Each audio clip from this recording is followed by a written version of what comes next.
free, Skaro!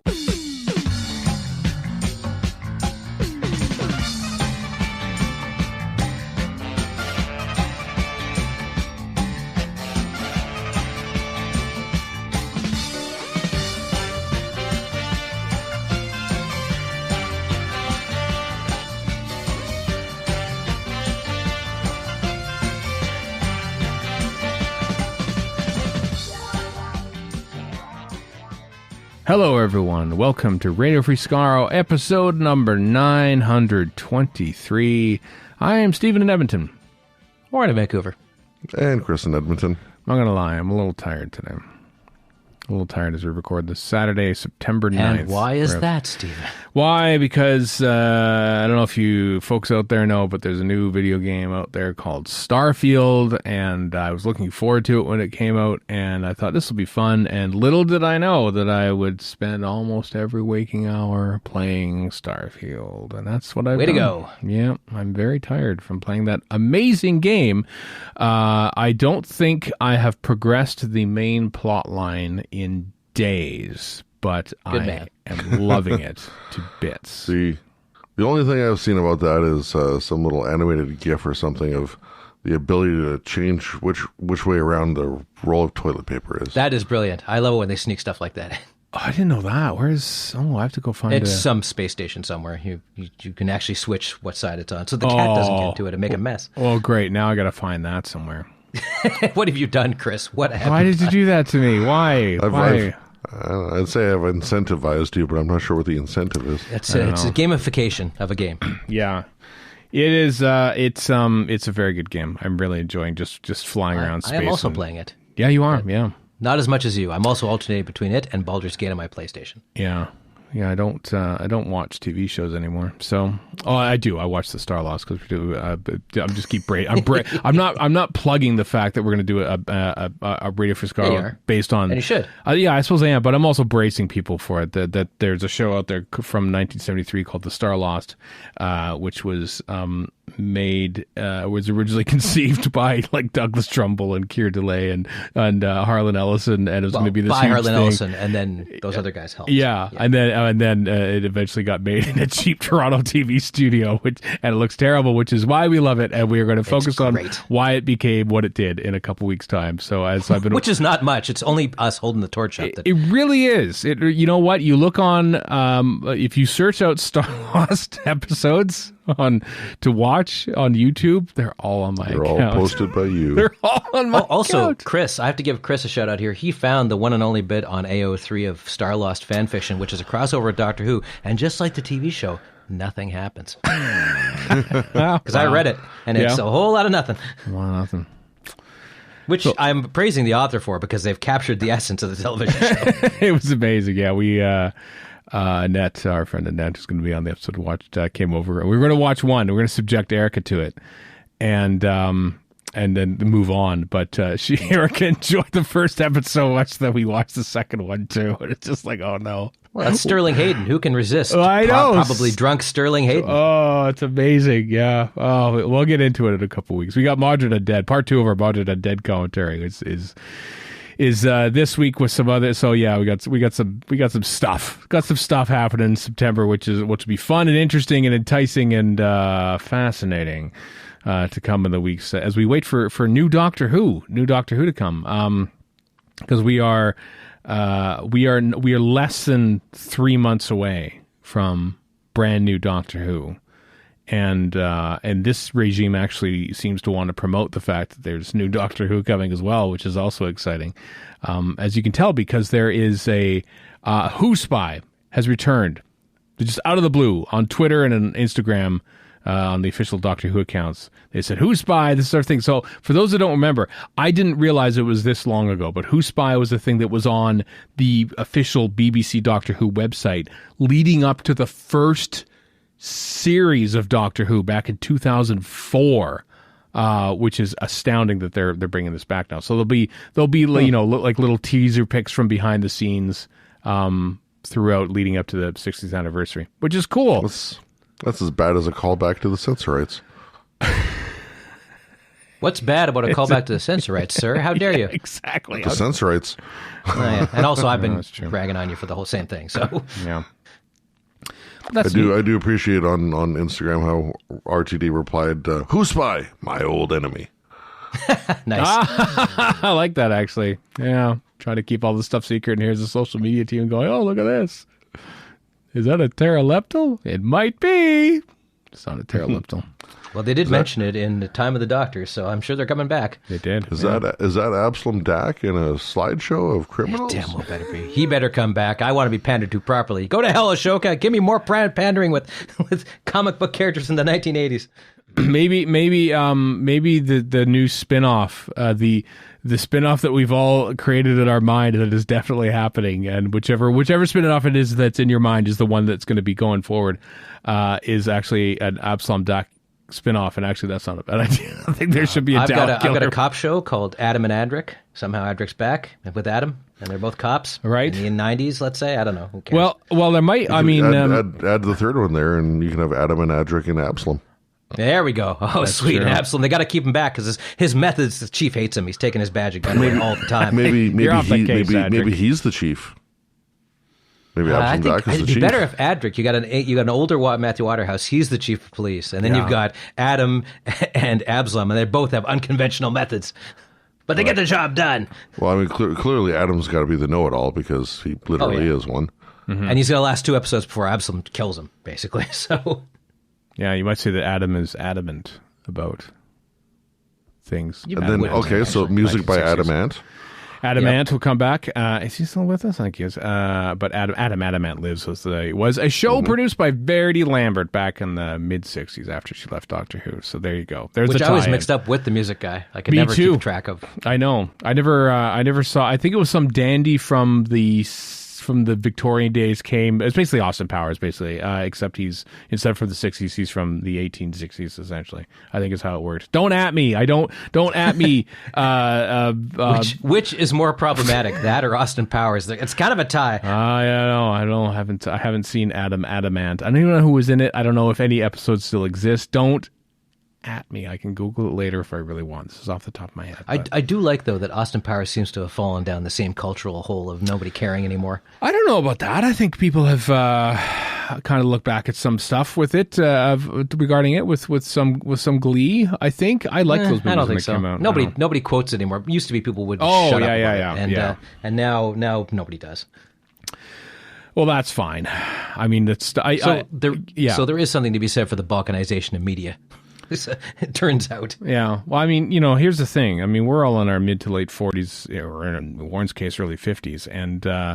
And stuff that we watched as kids isn't necessarily being watched by people who are kids now, or indeed who are in their 20s or 30s. Indiana Jones. Whoa. Are you saying Kate and Allie is not in heavy rotation? Kate and Allie. I will bet you that there is a chunk of the people listening right now who have no idea who Jane Curtin and Susan St. James are. But I can't believe you pulled those out of your head. But also, you can never predict it because apparently Gen Z loves Friends. So who knows? Well, because Netflix shoved them in front of. If Netflix bought up all 7 seasons of Kate and Allie and put them up there, I bet you people would watch that and they would go, "Oh my God, Suits where were too, we?" Which is not as old. So Suits in the States. Stuff just kind of some stuff percolates and stuff doesn't. You can't really predict what it's going to be. Is what I'm saying. No. So maybe The Star Lost will be one of those shows in 2 weeks' time. Oh my God. Do you see this? The Star Lost? Watch this. It's had 50-odd years for it to do it. I don't think it's going to happen. Yeah. I still love it when I meet people who are in their 20s who have never seen Star Wars. I go, yes, don't see it. Don't feel like you have to watch Star Wars. We didn't have to watch your dumb 1940s movies when I was growing up, old people. So you don't have to watch Star Wars. You have to go if you're talking 2020s versus Star Wars, we have to go back to, let's see, the 30s. We have to talk about Wizard of Oz or something. Yeah, that's what I'm talking about. I was going to say, Stephen, you still haven't seen Maltese Falcon. No. Or Casablanca. No, I do want to see Citizen Kane again. I saw it once. I bought the Criterion Blu-ray of it just so I could watch the documentaries to tell me why it's so good. But no. It is pretty good. Yeah. All you need to you just need to watch it to get all the Simpsons references. Like the boo boo, my do boo boo. Which is actually more compelling than the actual movie, frankly. Yeah, it is. Yeah. Anyway, young people don't watch the same things we do. Hopefully we watch Doctor Who, though, which is good because ostensibly we talk about it on this podcast, even though we haven't much so far. But we will as we talk about Who Spy in the weeks and years to come. But given that, yeah, please tune in for the adventures of three young people discussed by us. 3 young soon. people, Starlost, coming to Radio Free Skaro in a couple weeks, celebrating the 50th anniversary of the original broadcast and cancellation of Starlost. Entertainment Weekly has a big fall TV preview on their website. And they have a whole article on Doctor Who. And get this, folks, some of the photos in there are new photos of things we've already seen, but they're new photos of them.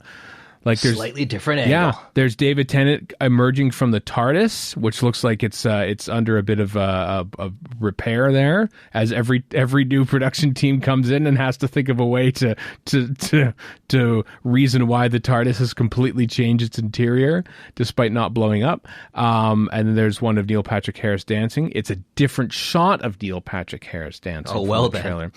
And then there's Beep the Meep in a closet full of stuffed animals, which is a different shot of Beep the Meep than what you've seen before. So those are the three But the new same photos. thing, really. Yeah, pretty All much. of them are kind of, let's say, familiar. They are. They're not breaking new ground. They're just different angles of existing ground, essentially, is how it works. So. There's the shot of Beep the Meep in amongst what appear to be other like stuffed animals, which is very evocative of E.T. It's very, Yes, yeah, it that's is. why I always thought it was an ET thing, yeah. But I'm also looking closely. Is there Lego in those pins? No, there's no Lego in this pins. Thought there might have been. It's just fabric or something. They might step like on it. Maybe Beep the Meep steps on it. That's what makes him allegedly mean. Yeah. Anyway, they also they weirdly they don't quote an actual source. Maybe I don't know why, but it says at an appearance at GalaxyCon in Richmond, Virginia, earlier this year, David Tennant confirmed that Bernard Cribbins, who died sadly in July of 2022, of course, will appear in the episodes, which is appropriate given the actor's long history in the show. So there, that's like the first proper actual public confirmation that Bernard Cribbins is going to be. I mean, yeah, we knew in the though, thing. I mean. Well, he did, but he died like sadly not long after they wrapped production of True. that. So it's a tight deadline. So anyway. The whole Entertainment Weekly preview is in the show notes if you want to read it. It's not really spoiler because it's basically, as we said, it's slightly different shots of things we've already seen. So you may read at will without being fear spoiled. To be fair, is still more than we got in the Chibnall era. Yep, it surely is. I don't think we had the Entertainment Weekly previews during the Chibnall era very much. Just saying, but anyway. Gallifrey 1. Remember Gallifrey 1? Gallifrey 1's coming back. It always sneaks up on us every single year. They don't even have guests yet, which is fine. It's a little more delayed this time around, but guests are coming. Gallifrey 1 posted the first update, the September update, this past week, talking about guest updates on the horizon. Of course, they're paying attention to the SAG-AFTRA strikes that are still happening in Hollywood. But also news about art show reservations. Discussion panel suggestions are open until September 30th. If you have a idea for a discussion panel, fill it out in the form. So I don't know what kind of panels you would want. Have you ever fanfic involving Starlost and Doctor Who? There's at least one thing to go off on there to suggest that. I don't know what I don't think Warren writes more. Yeah, I don't know if yeah, you should write more, Warren. I think that's probably. Do I see it? What do you mean more? I haven't written any to begin with. Well. More I than could. Now you've thrown the gauntlet down. More than what exists. more than what exists in the universe, like on top of. Well, John Colicos in fiction form needs to come back. Right. To harass the Doctor. John Colicos. And for some reason, he has a camp pointed head robot with him. Sure, why not? It's good too. I don't think robots Which never appeared in the Starlost. No, unless you're referring to Chameleon. Yeah, they're down. They don't have any robots in the Talking Starlost. Lucifer. No. Oh, of course, yes. What am I saying? The greatest robot who ever lived. You're talking about the original Battlestar Galactica. Yes, You know what I'm talking Lucifer, the gayest and coolest robot ever to have been. Did Lucifer make its way into the modern series retelling? Nope, he sure No. didn't. The old Cylons did, and way near the end, but not Lucifer, unfortunately, because he was a little too, how should I say, Studio 54 for the dark and gritty 2003 Battlestar Galactica. Yeah. Well, that's what's wrong with the 2003 Battlestar Galactica. No, there's nothing wrong with it. It's great, but it also doesn't have Lucifer in it, which is its fatal flaw. Right? Exactly. That's why I never got past like episode 3 of that show. So that show is also 20 years old, Battlestar Galactica. Oh, yeah. Yeah, it is now. Yeah, just so you know. Anyway, TARDIS Talks academic program also, as submissions for that go until November 15th. There's the Masquerade of Mandragora, or if you want to mispronounce it, the Masquerade of Mandragora. That'll be on the Friday night, of course. Also some stuff about program book ads and exhibit table space. Anyway, the whole update there in the show notes, or go to Gallifrey1.com.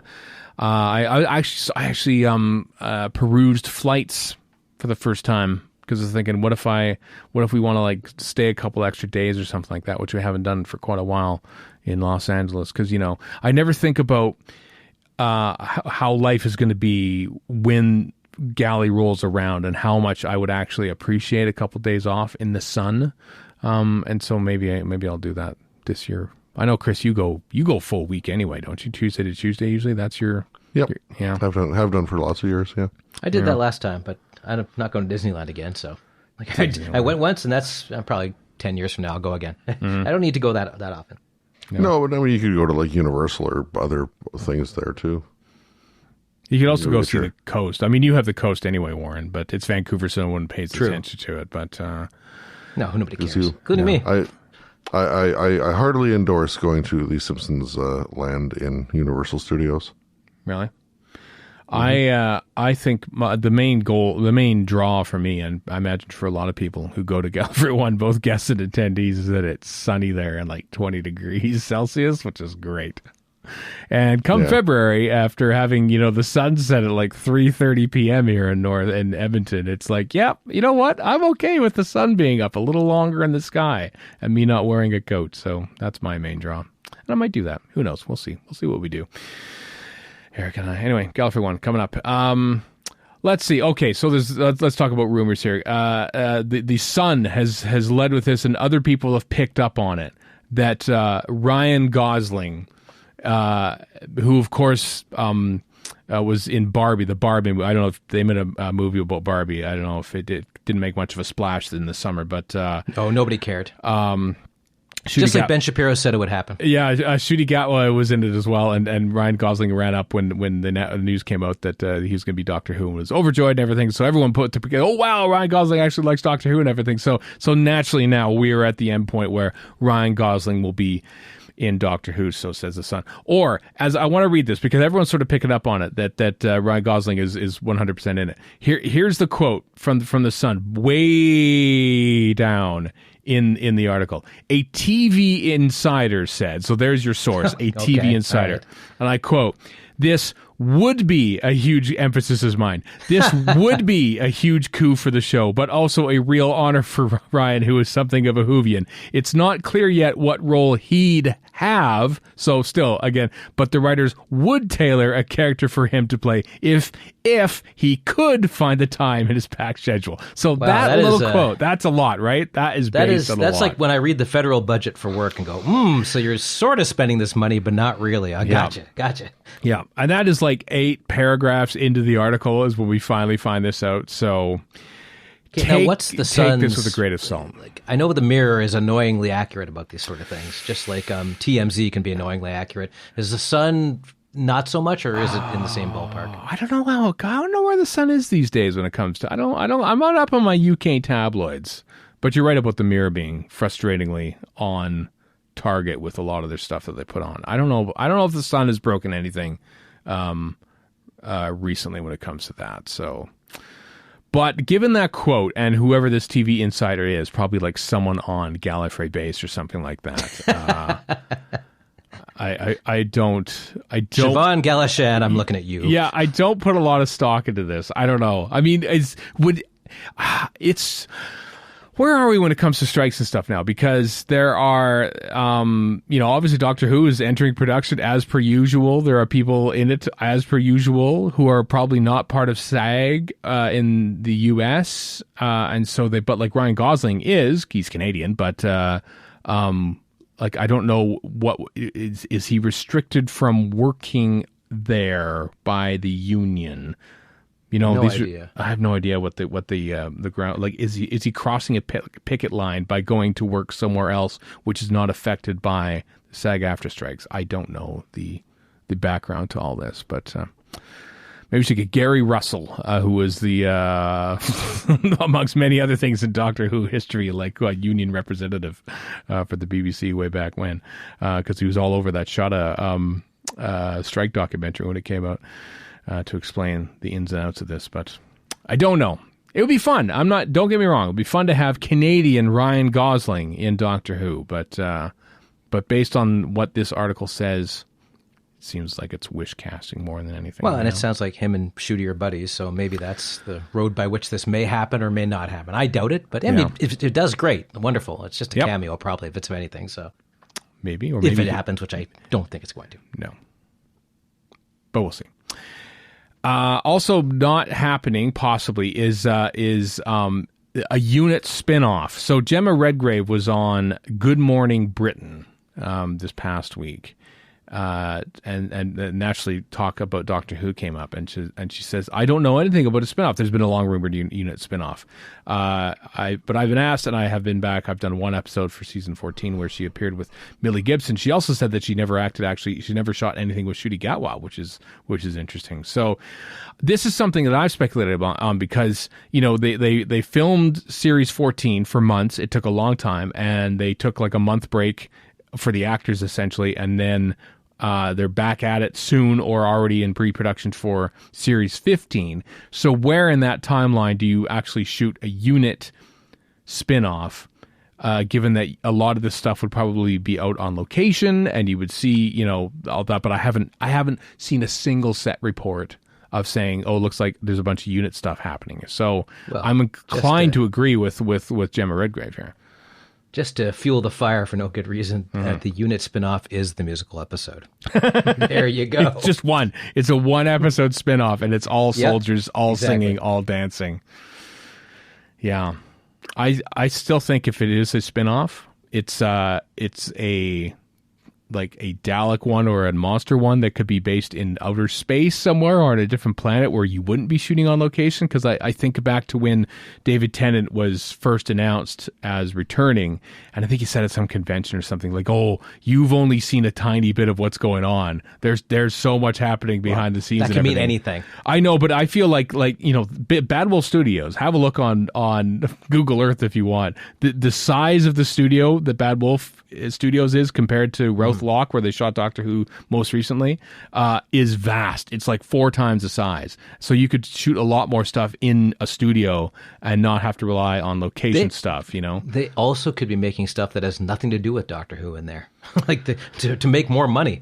That too. I know that too, but Doctor Who does make money for Bad Wolf, okay. I'm just saying it doesn't necessarily have to be Doctor Who stuff. If they got a big studio, they could be renting parts of it out for other people to also shoot true. other stuff. But if they were going to be shooting a Doctor Who spinoff concurrently with Doctor Who, absolutely yes, the best way to do it would be to have an entirely different crew and be shooting it. But that's a big if. Big if. That's as big of an if as if Ryan Gosling has time in his packed schedule to be in Doctor Who. But I'm just saying that a unit spin-off doesn't seem to be like it's happening anytime soon, is what I mean to say.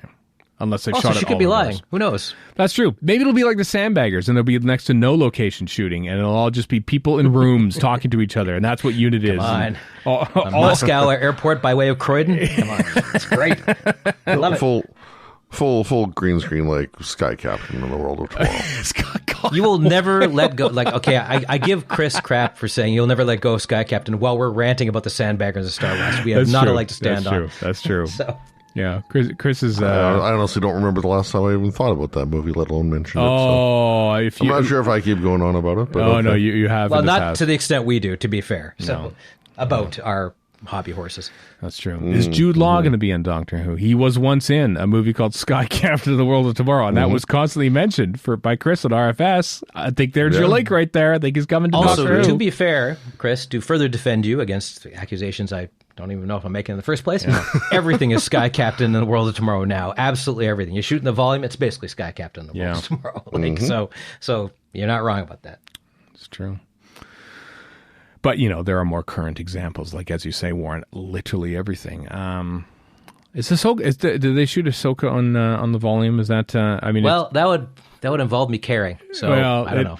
It would explain a lot. That show doesn't move a lot, so I bet you all that's shot on a volume. Just saying, it's kind of static and dull. But anyway, we're not here to talk about that. We're here to talk about more Doctor Who. The BFI is hosting the premiere for the Underwater Menace, the animated version of the Underwater Menace, Saturday, October 21st. Tickets go on sale for BFI members on the 19th of September and everyone else on September 21st. We don't even have a pre-order link here in North America to buy this thing, and they're already premiering it in the UK. We don't even have a pre-order link for the Season 20 Blu-ray set here in North America, and that's going to be out in like a week and a half in the UK. So back to this again. Mm-hmm. Yeah. Your life is so difficult. I know. Go play some Starfield. I will. Still no pre-order for season 20 here either, is there? That's what I was saying. Yeah, still none of that. Yeah. So. Yep. So enjoy your Doctor Who for what is. I hope we get it early. I hope we get it on Disney Plus before you get it on BBC One Britain, just to make up for all this. I'm happy to give them my money to pay for this on time, and they don't give it to us, and I'm very upset. So anyway, Underwater Menace, BFI. I'd still want to make it to a BFI event someday. It'd be kind of cool if I was in England at the time when they're doing a BFI screening, because I've never been to one, obviously, so it'd be kind of fun. So, but it's not going to be that one because I'm not going to be in the UK next month. So there. Couple bits of merchandise news before we head off into commentary land. The Doctor Who magazine special 2024 yearbook is going to be in shops January 24th. That's outside of your usual Doctor Who magazine subscription.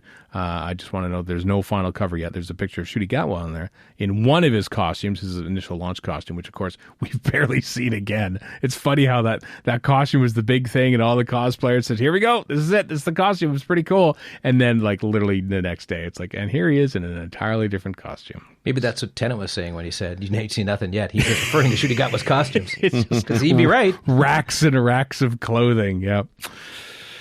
Yeah, and also the oft delayed, or it's been a long time in the works, but it's finally coming out. Doctor Who: Once Upon a Time Lord, the comic, the 10th Doctor and Martha comic, written by Dan Slott, drawn by Matthew Dow Smith, Mike Collins, Christopher Jones, also in there, is finally coming out October 24th. The link we have in the show notes even says October 11th, but the official Titan press release actually said October 24th. It's coming out. And if you go back to February, we have an interview by me with Dan Slott about this and various other comics, bibs and bobs. That you talked to him at Gallifrey 1. Sure did. All coming back around. So there. All right, that's our news, everyone. That's the news of the week here on Radio Free Skaro. But after the break, we're going to travel back in time to 1983, or is it 1977, for part 2 of our classic series commentary for Mawdryn Undead. Are the microphones wired in? All around the condenser, most merciful. We're looking forward to excellent duodecaphonic sound. This is the moment when I get a real feeling of job satisfaction. Welcome back. It's time for part 2 of Mawdryn Undead and our Doctor Who classic series commentary, starring Peter Davison, Janet Fielding, Sarah Sutton, David Collings, who we have yet to see, Mark Strickson, of course, and, of course, Nicholas Courtney as the Brigadier. So you've still got your legally purchased DVDs, Blu-rays, VHS copies of this. Good, because here we go, folks. Mawdryn Undead Part 2 in 3, 2, 1, play. I think you mean we haven't seen David Collings in this story. We have already seen him. Seen him before in his other Doctor Who appearance. This is his final Doctor Who appearance. On screen, anyway. I think he did a big finish or 3, but because he was in, of course, Robots of Death, and he was seen under a mask in Revenge of the Cybermen.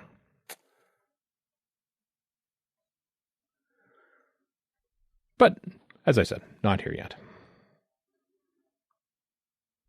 So I was looking at some info about the story, and apparently the word Mawdryn comes from two Welsh words that mean dead man. There it is, because I Google Translate it. The story is titled Dead Man Undead. Dead Man Undead. That's almost a palindrome in a way, but not really.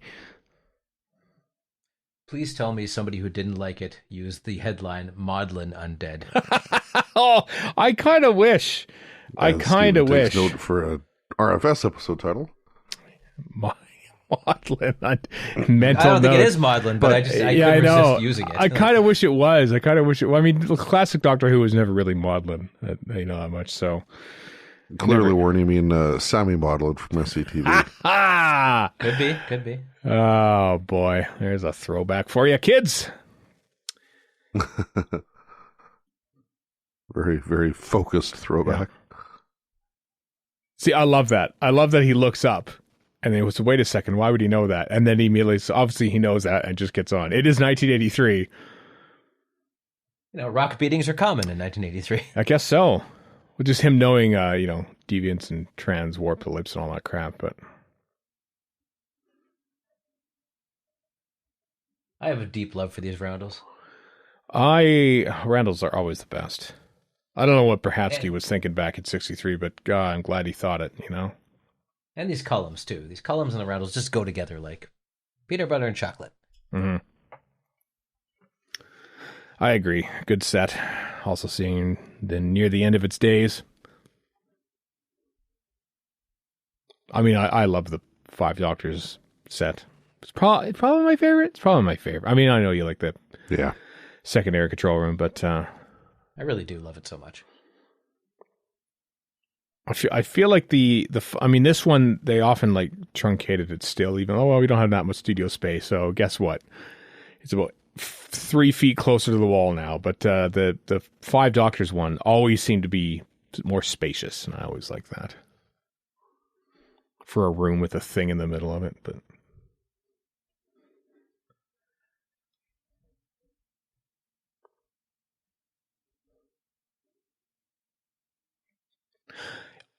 is that the first time that they've ever said his full name on screen? It was also said in Battlefield. It's not said Battlefield, but this is, obviously before that. Before this? I don't remember. I don't know, Chris, is it? Or... How often has Tegan been in trans mats? This is a legitimate question. I want to know. How does she know so much about trans mats? Let me think. So this show is completely unbelievable. This actually kind of horrified me when I saw it. Yeah, I know. What's going on with this guy? It's David Collings. So let me think here. Logopolis, I don't think there's a trans mat. Castrovalva, no trans mat. What are you doing? Florida Dempsey, no trans mat. Why are you doing this? Kinda, no trans mat. Visitation, no trans mat. Black Orchid, no trans mat. Earthshock, no trans mat. Arc of Infinity, no trans mat. You missed Time Flight. Time Flight, no trans mat. Snake Dance, no. There's never. So obviously, Big Finish has written a story. Yeah, exactly. That has multiple uses of a trans mat and negative experiences therein for Tegan to comment about that. Some in between stories, Tegan and the Transmat, I believe it was called. No, it's Transit from David Banks' new Tegan adventures in novel. Transit. Yeah, it's about her trying to get to the airport to her job. It's a Rosencrantz and Guildenstern Are Dead retelling of Logopolis, basically, from her point of view. I just remember going, this is not the Doctor. They can't be this dumb. They do seem to be easily duped, don't they? It's like, it's kind of like him, I guess.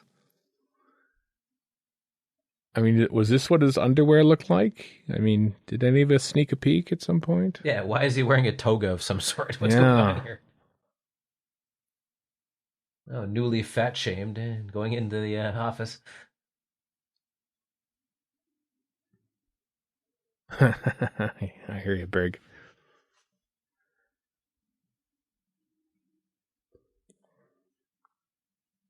Wow. Yeah, how old was I when I saw this? 10, 11, I think. This confused the hell out of me. Yeah. I mean, maybe I recognize the name, like from literally the Day of the Daleks novelization, where the intro called him android-like, and I took that to mean that he was an android. And I want to see that Big Finish story. Right? I mean, that's the way you could have Brigadier stories if he's an android. On the unit space cruiser on the cover of the exactly, yeah, it's completely off the wall nonsense. Yeah. God, what a confused child that made me, man. Seriously, kids, what is it? The Paladin. What's the name of the starts with the P? I don't remember. Who did the Pinnacle novelizations for some of the Doctor Who ones in the 80s. And the cover for Day of the Daleks is a massive spaceship with unit on it and gorillas, literally gorilla, that the person who did the artwork thought that the Ogrons were gorillas, and they just spelled gorilla differently in the UK and just thought it was an actual animal gorilla, and that was the cover for Day of the Daleks. I mean, that's a legitimate kid logic conclusion, frankly. Well, that was what it said right there on the cover. I mean, what else could this be? And so that's what I thought Unit was for decades. Then I saw this. And army upon army of gorillas. I know. I want to see this. That'd make a good comic. Yeah. It's basically Planet of the Apes, but with Unit. And then I saw this. I'm thinking, wait a second. That cover lied to me. Also, with the previous shot on film bit, I just love it when a cameraman can barely keep up with these guys. And I'm like, is that intentional, or he just was having a hell of a time walking backwards? Oh.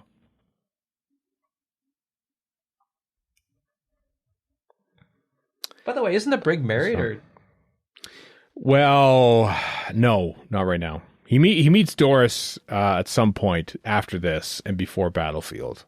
Okay. Or meets up with her again, shall I say, and rekindles the old flame. As mentioned in Planet of the Spiders. And Spilled the Beans by Cyril Shaps.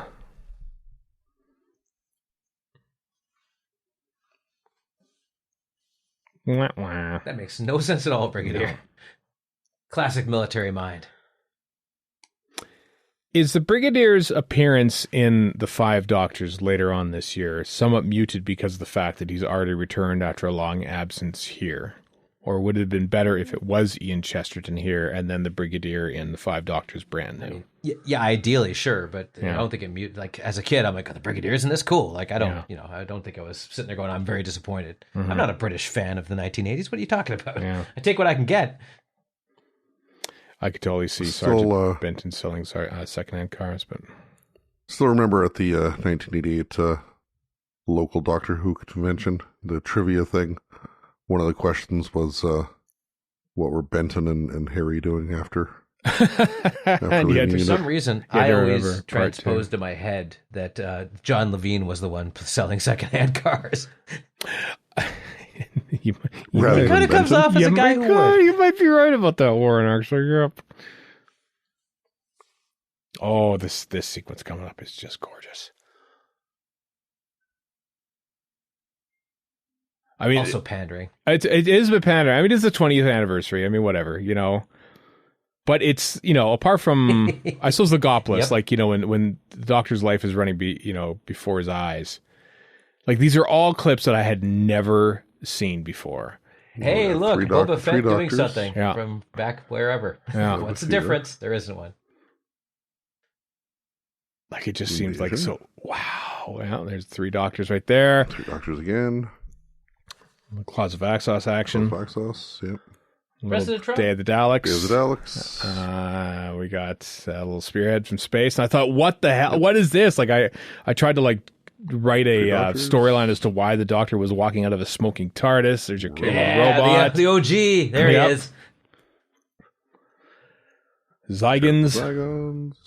Another Zygons. Oh, yep. Brigadier wasn't necessarily here for all these. And then and the music is superb that we're talking over as well. And that right there, that is a pretty effective little, that is pretty good. Done live in studio sort of transition. Yeah, that was good stuff. Good stuff. I would liken it to the beginning of Obi-Wan, where they recap the entirety of the prequels. That's true. Well. Yeah, you watched that recently again, didn't you, Warren? That's why it's top of mind. It's better in a concentrated bunch than spread over 6 weeks. Mm-hmm.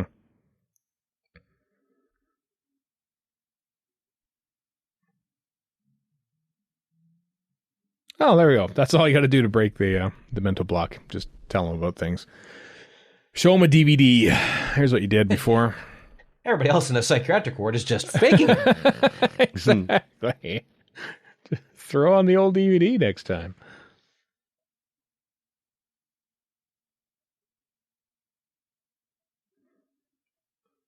Ooh. This gives you an indication of how mental health was treated back in the 1980s. Treatment. The Funny Farm and so forth. Well, we can either ostracize you or make fun of you, or That's both. true. Well, I think it's both. I think it's both at this point.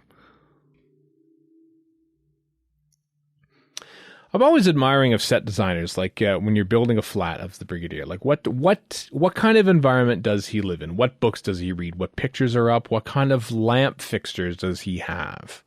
More importantly, what do we have lying around next to us? That could be it. You know, it could just be as easy as that. Yeah.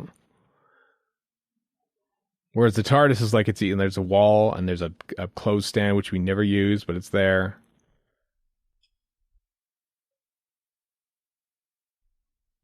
Shut up, David Collings' nose. This looks like somebody put John Pertwee in a microwave. Like without peeling the plastic wrap off. Like, no, you got to peel that They off. put aluminum in there too. Oh, don't do that. Sometimes I've thought, you know what? What would really happen if you put a fork in a Something bad, microwave? probably. Well, I'm assuming a 12-month is a year. I guess so. Not a term I'm familiar with. No, there's O levels and A levels, and what does that mean? I've never understood. Well, it says Let's go back to the Bible, Adrian Yeah. Mole, Yeah, where I first ran into these things. wolf whistle, you perverts. Yeah, 12 months means a year. Yeah. Yeah, just say a year. God,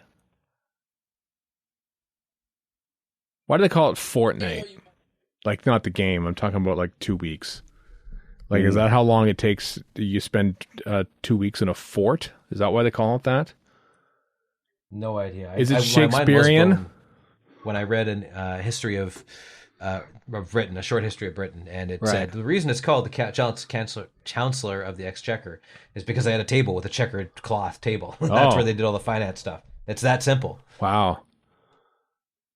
All right. Riddle me this then. Is a gorilla in the UK the same as a gorilla is in North America? Yes. Also, riddle me this: why does the brig look older here? Because I'll tell you why, Warren. Because this is set in 1977. If you look at any pictures of anyone in 1977, and you go, That's "What? fair. Why is he 70? Why is he 28 years old? He has a comb over. That's why." Look at any hockey players who were 28 years old in 1977 and tell me that those people look 28, because they do not look 28. Very true. They do not They look like 28 they committed a crime and they're 50. That's true. I expect to see their entire full name in this news report. Or I watched Sunset Boulevard, which is great, and Myrna Loy, Gloria Swanson, whoever it is, who's the faded actual film star. She's 50. They've realized that. They say that at the end. I'm like, wait a minute, this is the big thing that she's 50. Holy! And then the guy who's kind of like her manservant / she wants him to be her lover, etc., etc. He's supposed to be 28. My friends, he does not look 28. No. He looks closer to 50. Anyway, sorry, Chris, you were going to say something. I've forgotten what that would be now. You have any no further comments about how old people looked in the 1970s, especially if you played hockey? Warren, if you were as you are now, with no hair, I bet you would 100% be rocking a comb over, because that would just be the way of things. God, you lucked out. You lucked out when you think about Warren. You went bald right when the comb over was sort of finally fading out. I was young in the 90s, which I'm alternatively happy and sad about. Yeah. So probably just like anybody in their chosen decade of their 20s. That's true. Look at Angus, what's his name here? Vaguely hanging on there, thinking, I can spread these 8 hairs across my bald palate. No, I don't think I would, because even as a kid, I saw guys doing that in the 80s, and I was just like, no, absolutely not. That looks dumb. Angus McKay. Angus McKay, thank you. Mackay? It's Fulton Mackay, who was in Doctor Who and the Silurians. I don't know if they're related or not, but probably not. In looking it up, apparently RFS 166, November 1st, 2009. Okay. Is our Peter Moffat miniscope. Oh my God. Wow. That's like early days for the miniscope. We probably crammed in like 6 episodes in like half an hour or two is probably what we did. That was a good transformation, by the way, into the Black Guardian. I thought so too, yeah. Yeah, 6 episodes. You got it. Wow. One. Honestly, if we were really eager to fill content, if there's ever another gap year of Doctor Who, which Russell T. Davies has promised there won't be. There won't be anymore because of spin-offs and shorter seasons and everything. But honestly, redo some of those early miniscopes. Yeah, I could almost do them again. Give them the room to breathe that they didn't have then. Yeah. I seem to recall we actually thought wisely, and I think we started it with Robert Holmes and spread it out over 3, which is wise. But Robert Holmes at least took, I think, 3 episodes to talk about. Yeah. Which, I mean, honestly, you could do 6 or 8 and we could do a whole season of Robert Holmes, yeah. I never realized how intricate the collar is on the Black Guardian. There's a lot going on there. It's good stuff. Our friend Jesse Merlin is cosplayed as the Black Guardian at Gallifrey 1. Certainly with a bird on his head. Very well. Yeah. LA-based actor. Also, Valentine Dial is one of the few guys who can pull off a bird on his head and get away with it. That's true. And be named Valentine. That's an awesome name. That too, yeah. Somebody else who was in Robin of Sherwood is named Valentine. I can't remember his last name, but I thought, whoa, that's like the other guy. I think like an evening sherry. What's going on here? Trevor Trumper Turner would be that sounds like what the other half of Bachman Turner Overdrive did after Randy Bachman left the group. It sounds more like a kid's book from the Trevor the 80s. Trumper Turner. We don't say Trumper anymore. That should be excised from the Blu-ray version. That's overdubbed now. Yeah, they use a different word for that. No, he's just Trevor Turner because nobody hates John Turner. No, or John Nathan Turner for that matter. I wonder if John Turner, former placeholder Prime Minister of Canada in 1984, I wonder if his middle name was Nathan, if at all possible. I really hope so. Yeah. And he kept getting, I was going to say emails, but probably not at the time. Oh. 1984. Okay, here's my question. His full name is John Napier Wyndham Turner. Close. Napier and Wyndham after John Wyndham. Napier and the Triffids. Wow. And Mark Napier, old hockey player. What was your question, Warren? Oh, my question is: many a young British gentleman, and presumably some British ladies too, had a bit of an awakening over Strixon in his Speedo. Yeah. But what about pajamas? Did anybody have like a pajama affiliation with said? I don't know. Turlo Jim James. I mean, if we're talking about pajamas, I mean, Jenna Coleman's antique pajamas that she wore in Mummy and the Orient Express were lovely. So I can see Davison in his barely shirtful in black orchid. Yeah. Listeners, what is your favorite possibly erotic fixation with Doctor Who sleepwear?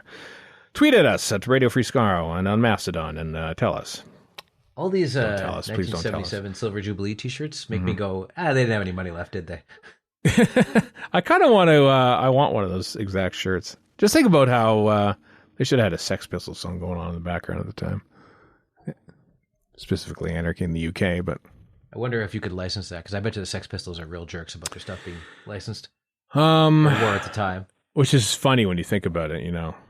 Also, in '83, who would want to play the Sex Pistols? Like, it would probably be sort of taboo at the BBC to do that, I would think. Was it still at that point? Well, I mean, that's when they're kids show. They were banned by the BBC, weren't they? They were, or is it just the one song? It's a good question. I can't recall. I like the Sex Pistols in that they only existed for a short amount of time, and then that was it. And that's perfect. That's it's for that type of music. That is perfect. You can't be a long running angry band. The Sex Pistols released their 18th album. They released one album and they were done. It was great. How much angst do you actually have? Right, exactly. Speaking of Lydon, he's a Trumper now. So I mean, oh, is that a fact? Oh man, I could be wrong about that, but I think I read that somewhere. Lydon was also one of the finalists to represent Ireland in this year's Eurovision. Was he really? God, what has happened? This is disgusting. I'm a hypocrite because it's like, they burned out and fade away. Great. Oh my God, he didn't. I hate it. How dare they remain alive once I'm done listening to their music? Exactly. You exist for my convenience, sir. But I'm just saying, like in '83, they weren't. They didn't have legendary status yet. They were those guys that were kind of a pain in everybody's butts, right? I think they were legendary. I think because they were done. They were one and done. They were by 1978. They were gone. But if you're a BBC commissioner and somebody says, let's put the Sex Pistols in this in 1983, you don't think they're legendary. No. Especially when you're looking back. I mean, because it is kind of accurate. I mean, I don't know how all over the place Anarchy in the UK was back in 77, but oh my God, it's Peter Davison slightly, maybe. He looks like, what the hell's the guy's name? That's the unknown version of the Carly Rae Jepsen song. Didn't succeed as much, surprisingly. Can't remember the name of the comedian, but he looks like, who died around this time. Marty Feldman. That's what I'm thinking of. Marty Feldman. Wow. Okay. Marty Feldman from like the from Young Frankenstein stuff. Forth. Yeah. You think he looks like Marty Feldman? Well, maybe if Marty Feldman and Michael Palin had a child, right? It would look like this, and that child was middle aged. It'd be this guy, and rather tall, which neither Palin nor Feldman are. No, or Davison for that matter, comparatively speaking. Davison's tall enough. He's like 6'1". Well, not as tall as this guy though. We'll find out later on when David Collings stands next to Davison. Maybe it's just the stuff he's wearing. Who knows? Well, he's defiling Tom Baker's old coat, and that probably upset me at the time.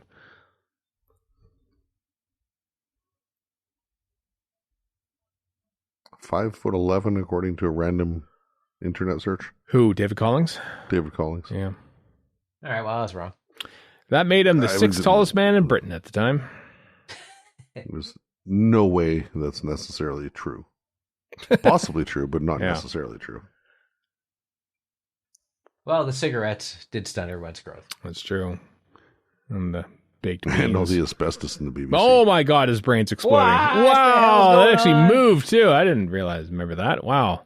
So he's probably got like a little air sac in his pocket. And he's squeezing on to make that thing go. Yeah. Pulsing and throbbing. That's what the caption said. They didn't, but the Brigadier get bumped into the credits by David Collings. Wow, I don't know. I demand they listed Brigadier twice. Yeah. Exactly. Brigadier 1977. Also Brigadier 1983. No, don't even do that. Just have the Brigadier and then repeat it with the Brigadier. Just Brigadier. Ian D. Tootle sounds made up. After it. Ian D. Tootle. Come on. That's a made up name. Ron made Brown. Up as Giggle. Yeah. Robin Barnes.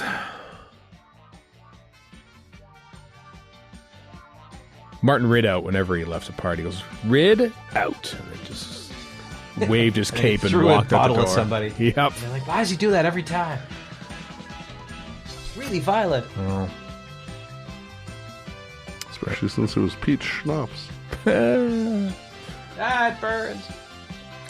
Well, there we are. 2 episodes in the books, folks. Hope you're enjoying Mawdryn Undead. I know we are. As you will hear next time on this here podcast, when we do a commentary for part 3 of Mawdryn Undead. Join us for that, won't you? Until then, I am Stephen in Edmonton. Warren in Vancouver. And Chris in Edmonton. So long for now.